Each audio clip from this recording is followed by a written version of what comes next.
All right, thanks for the opening statements. We're going to go straight to the rebuttals, 8-minute rebuttals, beginning with Dan.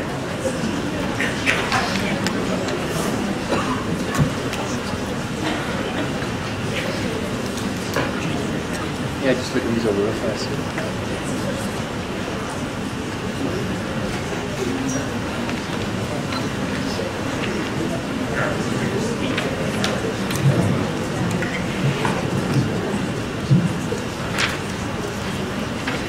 Okay, there are three big problems with Hamza's arguments about, sometimes it's called the Kalam cosmological argument, and even Christian theologians use it too. And Hamza already alluded to a couple of the problems, although his defense against them were not good.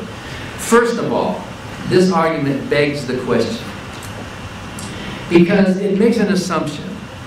The universe began to exist, and so things that have a beginning have a cause, is basically what he's saying. Anything that has a beginning has a cause. Why does that beg the question? Because the existence of a beginningless thing or personality is the very conclusion you are arguing for in your argument. Allah is a beginningless thing. But you are assuming in your very initial premise that the universe can be divided up into two different sets. A set of things that begin to exist and a set of things that don't begin to exist. And yet you offer only one possibility to fill the definition of things that don't begin to exist, which is God, which is Allah. If Allah is the only thing, or if a creative being, internal transcendent being, is the only thing that fits that bill, then you have effectively begged the question by saying everything that begins to exist translates to everything except God. So your first premise is saying everything except God needs a cause, which begs the question. It's circular reasoning. You're bringing your conclusion into your premise. You can't do that logically. You can get out of that. There are ways for you to avoid begging the question by either defining conceptually or potentially some kind of an item other than God that does not begin to exist, in which case your phrase would be meaningful, it would be coherent. If we all understood, and none of us have experience of anything that doesn't begin to exist, how could we? In the universe we live in, we can't point to anything that doesn't begin to exist in time because we live in a temporal universe. So right there from the start, you are kind of secretly packaging your conclusion into your premise by assuming the very thing you're trying to prove. You've already pointed out that the argument is self-refuting, although you think you had a response to it. When you say that an actual infinity cannot exist in reality, or who did you quote saying, the infinite is nowhere to be found in reality, but you say that God is some kind of a different kind of infinity. He's not a discrete infinity. But let me ask you this. The person who's going to make the football pass has to get permission from the coach, who has to get permission from somebody. If there is a God, if Allah exists, and Allah somehow, either in or out of time, let's assume that it makes sense to talk about causality outside of time. I don't think it does, but let's just assume that it does. Because how do you know what, if without temporal antecedents, how do you know what came first? That's how we know how causality works, is because of time. We don't look at an effect and then think the cause happened later. That's how we know what the very word causality means. But let's just assume that in some strange way, because of our limited minds, there is this being up there outside of time who can function in a causal way. Before Allah created the universe, in your interpretation, He must have had some thoughts. He must have decided for some reason, either I'm lonely, or my justice, or my holiness, or whatever His reason. He must have had some thoughts for it before, or if you don't like a temporal word, antecedent to the decision to create it. There must have been a thought in the mind of this being, antecedent. And then let me use the word before, even though that's a temporal word, because in cause and effect we can talk about logic. One thing follows another, whether inside of time or out. And so before or antecedent to that thought, Allah must have had a preceding thought. And before or antecedent to that thought, Allah must have had a preceding thought. And according to you, these are thoughts in the mind of a being. According to you, there cannot exist an infinite regression into a timeless non-beginning in reality. Therefore, in the mind of Allah, there must have been a first thought. If an actual infinity cannot exist in reality, we're not talking about discreteness, we're not talking about numbers, we're not talking about where does the set of negative numbers begin. And even you are correct to point out that we can't find that within reality. If we can't find that within reality, then neither can we find that within the mind of a God. A God would be subject to the same limitations that you think the universe is subject to. If the universe cannot come from nothing, then neither can God come from nothing. If God exists, if Allah exists, He is a thing, He's something, right? He's not nothing. If nothing comes from nothing, then Allah can't come from nothing. Allah had to have a creator as well. And if you posit, therefore, the existence of a being or an entity that is eternal, then how can you fault scientists for hypothesizing that the universe itself is eternal? Could be eternal. Where did I do my water? When you're talking on the clock, you know, your mouth doesn't lubricate like normal. So. I won't say thank God, I'll say thank Jeff for the water. We should give thanks where thanks is due, not to some imaginary being. But another problem with this argument is that it's comparing apples and oranges. And I'm surprised that Hamza doesn't see this. The word universe these days refers to our particular universe that we're in now.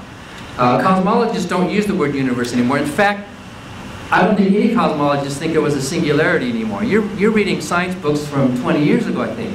Hawkins has given up on the word singularity. No one thinks the Big Bang started with a singularity. Now, of course, most people think that we're at that minimum, that Planck distance, or whatever they call it, the Planck constant minimum. And in Dick Stenger's books, he talks about the possibility of a biverse, where time flows. And that point was really a point where time is flowing in opposite directions. But in any event, the confusion you're making here is you're confusing logical spheres.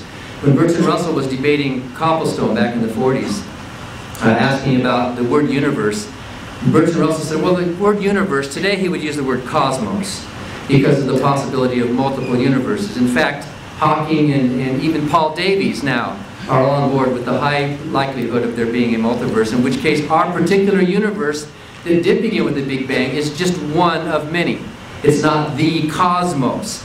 So the problem you're making is that the mistake you're making, Hamza, is to confuse the word universe with cosmos.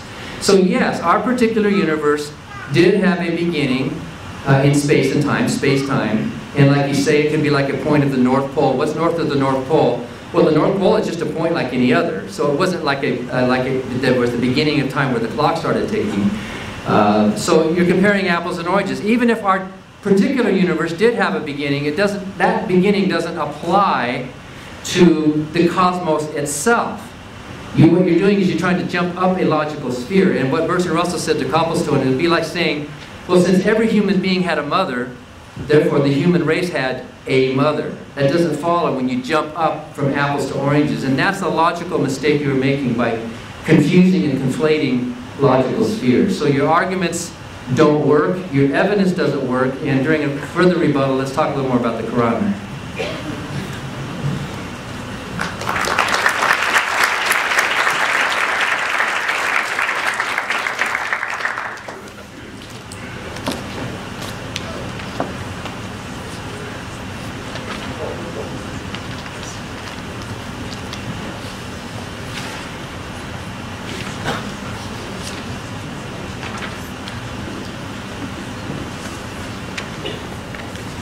Okay, thank you very much. I thought that was a very interesting, emotional sermon towards the end. I almost felt like crying. I was feeling sorry for Dan Barker. I thought you were just about to cry. I was going to come and give you a big hug, you know? Because I thought you were so upset about your outdated cliches about religion, about the concept of hell. I mean, it's quite interesting that it's just like typical atheists, not to be stereotypical, of course, is that we fail to read about people. We fail to really want to connect with other human beings. When was the last time have we read an exegesis of the Quran, for example? When was the last time that we read what is Islamic law in the eyes of a Muslim? Do we do that? Or do we go straight to the shelf and say, what does Robert Spencer have to say? the guy who hates Islam. What does that say about our intentions? Do we have an emotional, intellectual atmosphere where we are listening with the intent to understand, or are we manufacturing a response? Something to think about. Okay, let's talk about Dan Barker's claims. First and foremost, you talk about God of the gaps. It's not God of the gaps. We don't say we don't know, then we just squeeze God in there. We actually reflect upon reality, the universe, we come to certain conclusions, we come to certain attributes, and then we see that there's a correlation between our view and what reality has told us. That's not God of the gaps at all. God of the gaps would be, I don't know, therefore God did it. So I think that's an outdated atheist cliche. Also, you're saying submission to God is not rational. Well, you said this about grammar. Let's change the definition here. Well, you could submit to yourself, submit to social conditioning, or submit to a higher rational being. What sounds more rational, people? To submit to a higher rational being. If you know that rational being exists and you have evidence for that. So you could play with words and we could preach. I mean, I think your preachiness has carried with yourself in your atheistic age. And I think, you know, we can't have our cake and eat it. I don't like Christianity, but I'm going to stay a preacher. Thank you. No worries, dude. Anyway, so the point is about the God's names and attributes. We don't say all or infinite. What we say is God is the merciful. And Islamic theology says that we reconcile His names and attributes. The in the loving or the merciful means He's greater than human beings. And then when we look at all His names and attributes, we see them via His oneness and we reconcile them together. We don't say He's infinite this, infinite that, infinite this. No, Islamic theology says He's the merciful, the just, and we take these names and attributes and we reconcile them together, for instance. Also, you talk about difference of opinion. Well, that's going to happen when you have human agency anyway. You have that with anything. And we consider difference of opinion in the Islamic tradition as a mercy. Imagine everyone being the same. Imagine everyone looking the same and acting the same. I mean, what's with that? That's boring, right? Yeah? We're not boring people, Muslims, you know? Also, you talked about the Quran is based on hearsay and testimony. I mean, surely, I don't believe you said that. I was so upset. I thought you were a clever guy. I mean, when we look at the science of textual integrity of the Quran, we see that the historical scientific principles applied to the textual integrity of the Quran surpass any known Western type of history. For example, we have a philosophy of the matan, which is the text itself, and the isnad, which is a chain of narration. And each person in the chain of narration has a biography. Was he trustworthy? Did they meet each other? So the sciences of textual authority in the Quran are extremely, extremely sound. But significantly, what I'd like to add is the main part of the preservation of the Quran is based on oral tradition. An oral tradition. And it's not just Chinese whispers, because it's based upon something in Arabic called mutawatir reporting, which is recurrent testimony. Now, recurrent testimony, as C.A. Cody in his book Testimony says, many things that we believe in is because of testimony. You probably believe China exists because of testimony. Many of us have never been to China before, but yet we believe China exists. Now, with regards to the Quran, it's based on recurrent reporting, that it's been reported by so many different people at different times and places, all going back to the Prophet Muhammad, upon whom be peace. To claim that that's not the Quran is to claim a conspiracy, that they had a time machine and conspired together to say this is what the Quran is going to be. Also, you talked about the contradiction. Please find it for me. I've never heard of that before. That sounds like it came from left field. Also, the threat of violence, for example. I mean, come on, this is so shallow. What we're saying is, a disbeliever is someone who has been given evidence and out of his arrogance rejects it. Out of his arrogance. Like kufr, the disbeliever means someone who has a veil over the heart. They cover. Like, you know, the farmer who puts a seed in the soil and he covers the seed. Like, you're covering the truth. This is what we mean. We don't believe someone like a red Indian who's never heard about Islam. We don't say that person is going to hell. We don't have this type of theology. That's a straw man. He's built a logical fallacy. He's built a straw man of Islam. I suggest you need to start reading around the intricacies of Islamic theology. Also, you have to understand the Quran is a thinking book. For example, the things I've talked about are based in the Quran. As the Quran says, أَفَلَا تَعْقِلُونَ? Do you not use your minds? أَوَلَمْ يَتَفَكَّرُوا فِي أَنفُسِهِمْ? Do they not reflect within themselves? وَفِي أَنفُسِكُمْ أَفَلَا تُبْصِرُونَ? And in themselves, do they not see? Are you going to base your life on your forefathers?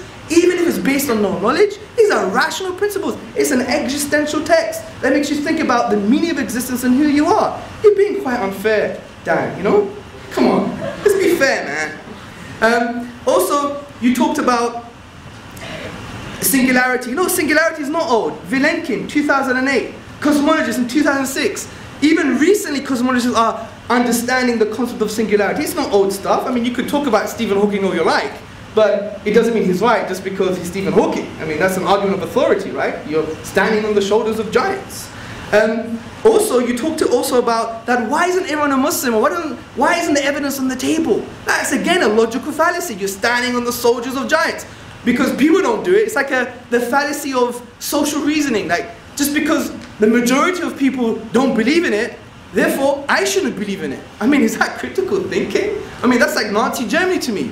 Everyone wants to kill a Jew, maybe I should kill a Jew too. Yeah? I mean, come on, is that right behavior? Dan? Surely not. Also, you spoke about apples and oranges. Again, you have a grammar problem.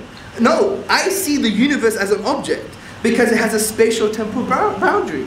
I'm not saying it's a category of things. So I don't think your argument here works. And also, you think that we have a special pleading to God with this argument. But since the atheist has always maintained the same about the universe, as beginning and uncaused, then you're doing the same thing. I mean, interestingly, Professor Anthony Flew said that we need to make a choice. Either the universe is uncaused, or the cause of the universe is uncaused. And I think in light of tonight's evidence, we know that the universe is caused, and the cause of the universe is uncaused. Also, you talked about, well, then who caused God? Well, the thing is, God never came into being. Rather, we know we have evidence the universe came into being. And finally, you spoke about God's thoughts, but we say that that's a fallacy, it's a straw man argument with regards to who God is. We say that his intentions, if you want to put them even into that kind of words, are eternal. And there's a difference here. There's not like a discrete, finite kind of process going on that you could claim that the actual infinity doesn't make sense with regards to God itself, which I discussed in the initial part of my presentation. But more of that in the next part of the rebuttals. Thank you.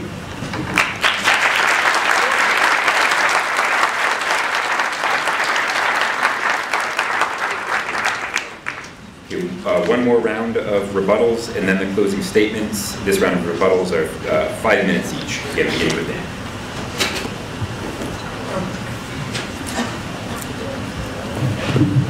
So, did Allah create the universe and say, oh look, I created the universe, now I better decide to create the universe?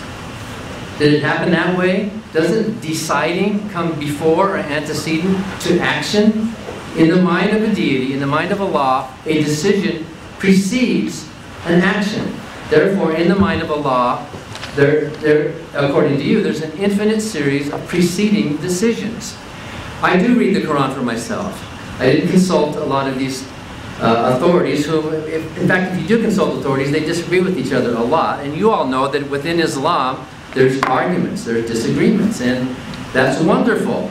But that strikes against the uniformity of the teaching of this book. I read the Quran for myself. I've read 2 different English translations myself, with my own mind, with my open mind and an open heart, and I reject it on rational grounds. It is irrational, it is insulting, we can do better. Read Shakespeare. Shakespeare can't be reproduced by anybody. Read Moby Dick. Read some other wonderful works of literature.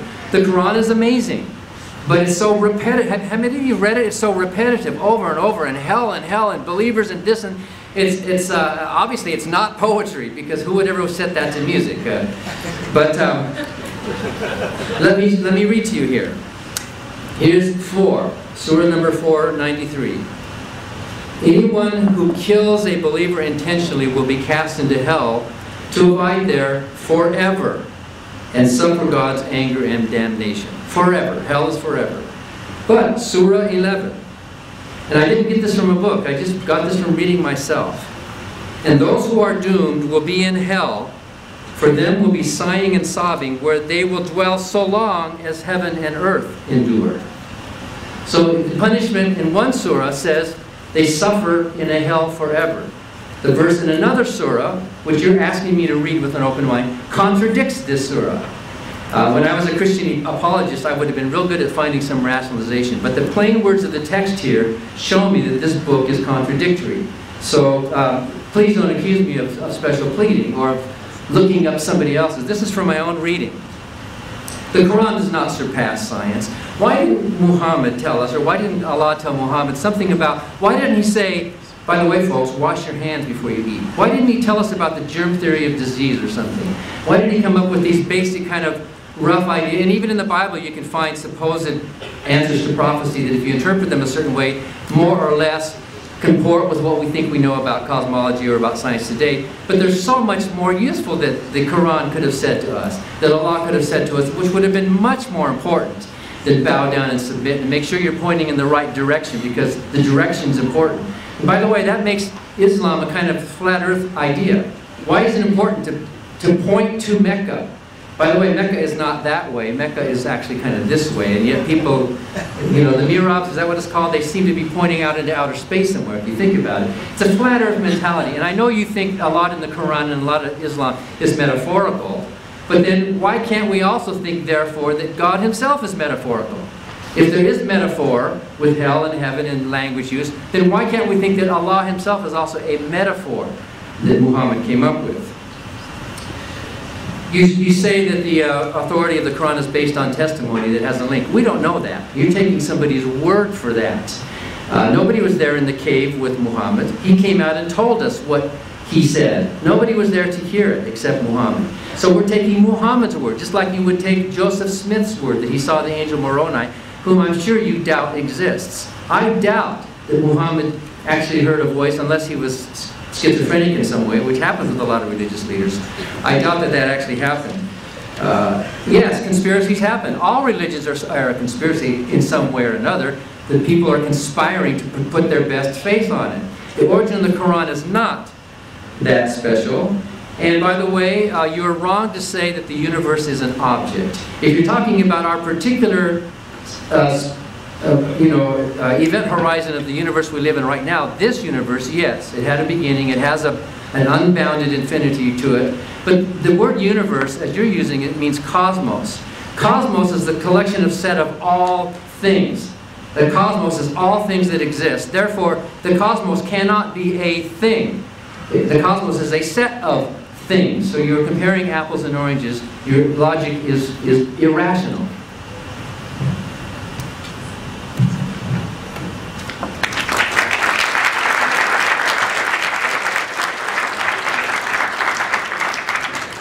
Okay, this is very good.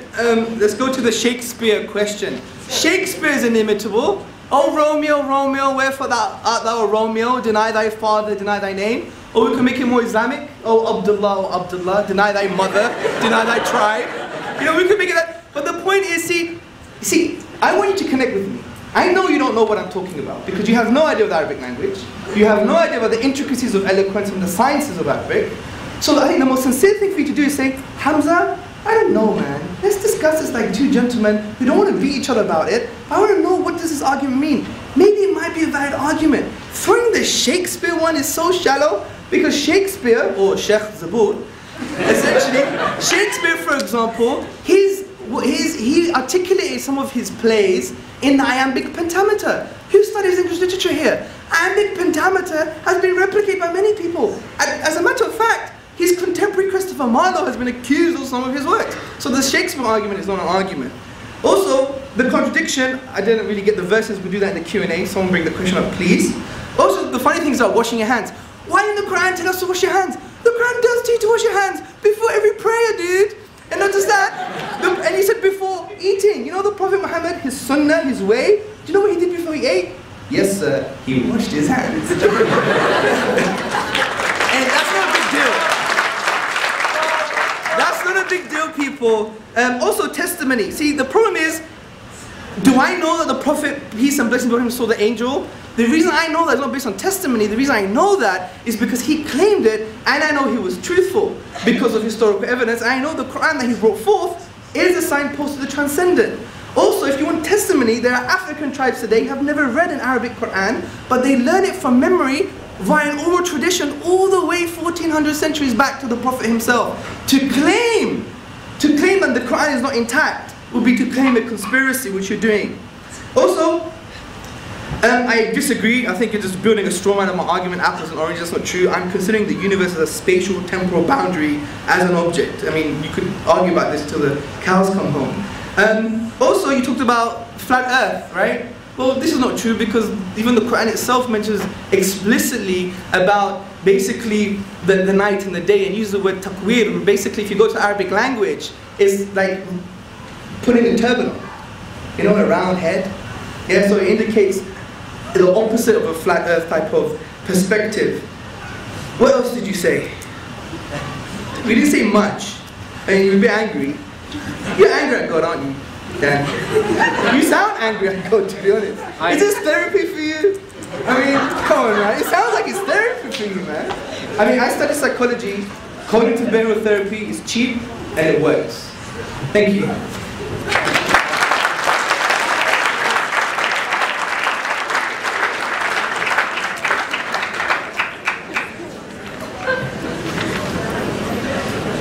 All right, 7 minutes of closing statements, beginning with that.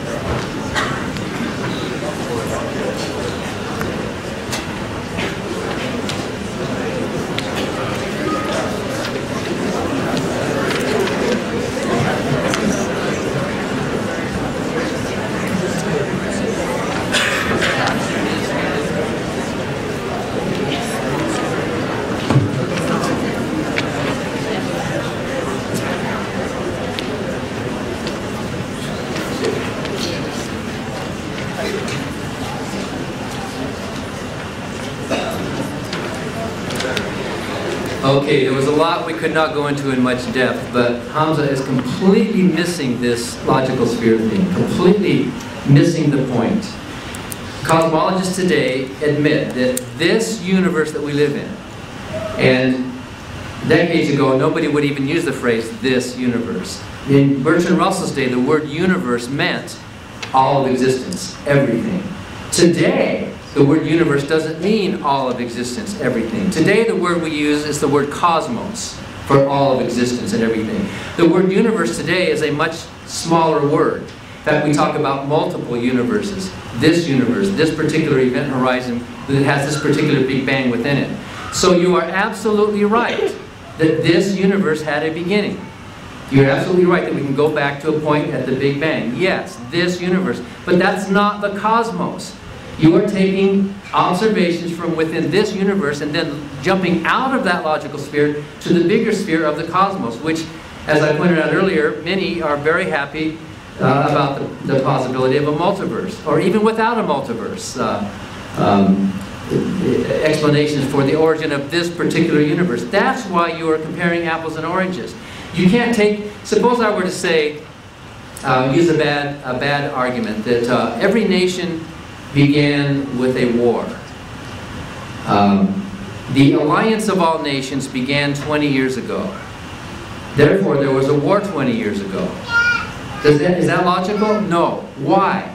Because I'm confusing a set with the items within the set. Suppose I said every musician in an orchestra plays in harmony with itself. Therefore, it follows that every orchestra is playing in harmony with every other orchestra. That doesn't follow. You've jumped up a logical sphere and you're confusing. You're taking a finding from one level and trying to apply it to a higher level. That's the mistake you're making logically, and I'm surprised you don't see that. You've read books, you've studied these things, Hamza. It's comparing, and even Bertrand Russell in the 40s pointed that out, about the human race not having a mother. Okay, so we are all human beings. Right? We're all biological animals. Any of us could breed with each other. We all come from a common ancestor somewhere back there. We all have common needs and wants. I'm not ashamed of being a preacher. I think being a preacher is fine. And actually is kind of good therapy, yes. And I'm not ashamed of being angry sometimes. Especially not against a God who doesn't exist, but against followers of His who insist on threatening people like me with a physical torment, which is what your book does. There's no doubt about it. Anybody reading the Quran in any language can see that there is a threat of physical violence in that book. How are you going to talk your way out of that? It's there. It's plain. And I think all of you Muslims in the room agree. In fact, I debated a Muslim in Colorado last year, and when I mentioned that, you're going to be sitting on the couch under the fig tree with the young virgins, looking down at me and laughing while the skin's burning off. And he put his thumbs up and he smiled. Yes, yes. He was happy about that. And by the way, there are Islamic scholars who do say, and I can give you tapes of it, that Allah is infinitely merciful. They use that phrase. One that I debated in Queens said Allah is infinitely merciful. He is ever merciful. He is all merciful, and He is infinitely just. So maybe you don't use those phrases, but some do. And my point was that if you define God that way, then you can show that that God is a married bachelor and does not exist. You might have a different definition, but I've never heard a coherent definition of what this God is. If God is made out of a spirit, how do you distinguish a spirit from nothing? Like the philosopher Delos McCown said, the invisible and the non-existent look very much alike. How do you know what a spirit is? We know things exist by how much space they take up. Things that exist can be measured. If they can't be measured, they don't exist. If they can't be limited in some way, along dimensions or how much time they take up, or weighed or measured, then they don't exist. And since I've never seen a definition of this Allah or God that in any way can be defined coherently or logically or measured in any way, we cannot say that that being does exist. It exists only as a concept in your mind and in the mind of Muhammad and in the mind of people all over the world. They have this idea of this being that exists. But we are all human beings with basic general human nature, and we all have the same needs and wants. What difference does it make? Why do you think it's more rational for you to use this religious belief of yours to live a life of meaning and purpose when millions of good people don't believe in your God and yet live lives that are just as good, if not better, than yours? What's the point? If the point is submission to avoid an eternal punishment, then that is despicable. If the point is to live a good life, then I applaud that. In fact, I think in the Quran, from my reading, there's more emphasis on good works and helping the poor within Islam than there is within the Christian New Testament. And I think that's one of the positives about Islam that we can say. Most Muslims really are concerned about directly helping the poor. But think about this. Picture this equation, all right? And then see if you can solve it. Religion plus good works equals good works. Now solve for religion. What's the point? Why? Why spend all your time bowing down in prayer? Why spend all your time doing these rituals? If you separate the good from all the religions, Islam has a lot of good in it. So does Christianity, so does Judaism. All religions have good in it. The good is not a religious idea, it's a humanistic idea. The good is peace, avoiding harm, minimizing harm, increasing well-being, or whatever you want to call it. The good is the human needs and wants that we all share together. The things that distinguish a religion from the common, transcendent good that all of us human beings have, those things are not good things. What day of the week you should worship, what kind of clothes women should wear, what kind of recitations you should make, those are a waste of time. It's more rational to spend your time and your energy doing actual good rather than investing in a divisive, irrational religion.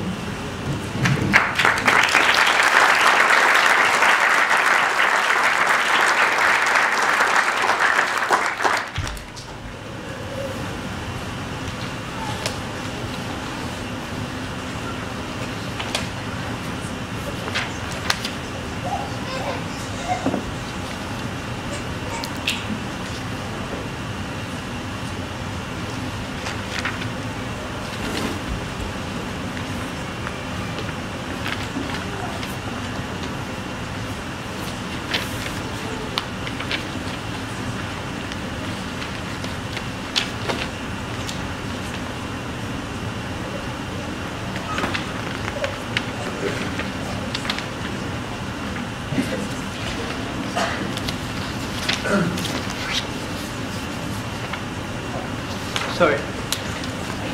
Okay, good. Thank you very much for your patience, brothers, sisters, and friends. Okay, first and foremost, see, what's interesting in the last 10 years in the sociology of religion, there's been academic studies, longitudinal studies as well, that have shown that religion actually has a positive correlation to well-being in contrast to the atheist worldview. I mean, if we were to reduce it on maybe Dan Barker's disposition today and mine, you may be able to understand that as well. He's a bit angry today. Anyway, so according to the sociology of religion, it has shown that religious people have better mental health, better physical health, lower criminality, high levels of happiness, and high levels of altruism and philanthropic activity. This is academic results, not just I'm just feeling this, right? Example number one, in 2000, Schnittke, in the Journal for the Scientific Study of Religion, examined a data set of nearly 3,000 adults from the general population, and he found religious involvement had no significant relation with depression, and he found that religiousness was a buffer against mental distress. Also, in the Handbook of Religion and Health, edited by Harold Koenig and others, the authors reviewed 2,000 published experiments, and they found that young people have significantly lower levels of drug and alcohol abuse, criminal delinquency, and attempted suicide. Happiness. The Gallup survey on religion in America concluded that people who agree with God, that agree that God is very important in their lives, are twice as likely to report being very happy in contrast to an atheist. So God makes you happy, man. So be happy, people. Yeah. Also, political scientist Robert Putnam, he surveyed 200 volunteer organizations, and it showed there was a positive correlation between religiosity and membership of volunteer organizations. Take the Index of Global Philanthropy in 2007. It states, which you don't state, religious people are more charitable than non-religious, not only given to their own congregations, but also regardless of income and other demographic variables. So, you know, I think it's another outdated cliche from the atheist. Again, with your apples and oranges, again, I'm saying to you, I'm treating the universe as an object, it has a spatial, temporal boundary like we've discussed. We could argue this again until the cows come home. Then you mentioned maybe something like a multiverse.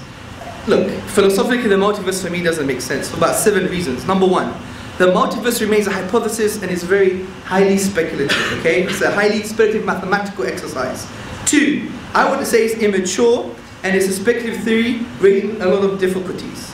3, if we consult Occam's razor, multiverse, bloated universe, single God, bloated universe, single God. What's the most comprehensive and simple explanation here?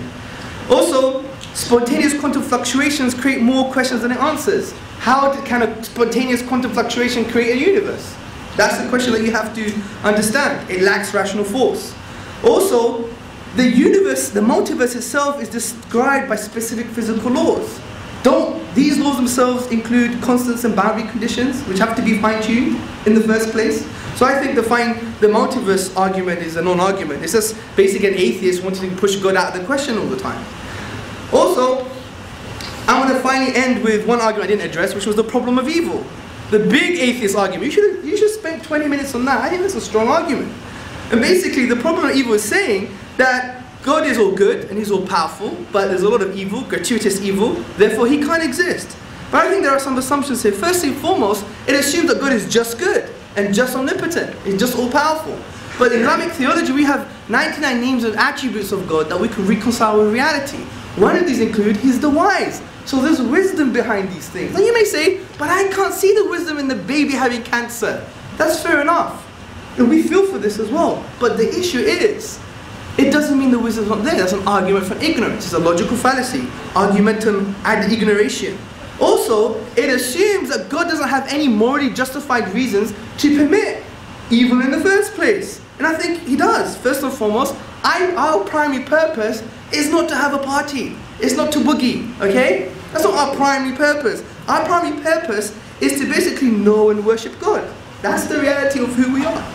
Also, God created us for a test, and part of this test is to be tested with suffering and evil. As the Quran says, the one who created death and life. So He may put you to test to find which of you is best in deeds. He's the Almighty, the All-Forgiving. Also, God has given us free will, and this makes sense of personal human evil. Because if you didn't have free will, then it's like God making you do good all the time. If you made a universe that all human beings were always doing good, therefore there is no morality anymore, because it's like someone forcing you to do good all the time, which doesn't make sense of you being a moral agent in the first place. But I think the undercutting defeater to the problem of evil is actually, what do you mean by evil? it's objective? It's real? If that's the case, then it necessitates God's existence. Because God is the only metaphysical grounding that makes objective values objective. Because God is the conceptual anchor that transcends human subjectivity. So for you to claim that there's objective evil, it necessitates God's existence. Now if you say, well, it's not objective, which I don't want to build a straw man, but I heard some of your stuff, you don't believe in objective anything. If that's the case, your argument is probabilistic. It's like maybe, which is not a very strong argument in the first place. Also, I don't know how long I've got left. A minute and a half. That's not too bad. Well done. I would like, if you can, for us to really start to engage with each other, especially with the audience, especially the unique literary form of the Quran, because you didn't bring any undercutting defeaters to the unique literary form of the Quran. You didn't understand it by the sounds of it. You didn't bring any undercutting defeaters with regards to how the Quran talks about reality in a way that's not contingent on 7th century Arabia. The example I gave, you didn't address. You didn't even give any undercutting defeaters to the existence of God. You just have an issue about terminology, which is not an undercutting defeater. So really, from a philosophical perspective, you didn't break down the arguments. And the funny thing is, you never constructed any arguments for your particular worldview. Now, on the point of the Quran posing threats, well, the Quran says something very clear. Let's be holistic when we read things. It says, don't blame God what happens to you metaphysically. Blame yourself. It's the cause and effect from a spiritual perspective. God is not threatening you with this. In actual fact, the Prophet Muhammad, peace and blessings be upon him, he was so worried about human beings. He was the true humanist. Because he didn't want people to suffer in this life or the hereafter. He didn't want people to go to hell. This is why he wanted to spread Islam as much as possible, to engage with human beings and just give them simply the message. And you have to realize that the Quran is an intellectual and emotional text that intrudes in the inner dimensions of man. And the way it does that is by asking questions. As I said before, وَكَذَلِكَ نُفَصِّلُ الْآيَاتِ لِقَوْمٍ يَتَفَكَّرُونَ. And thus we explain our signs in detail for those who reflect. Thank you.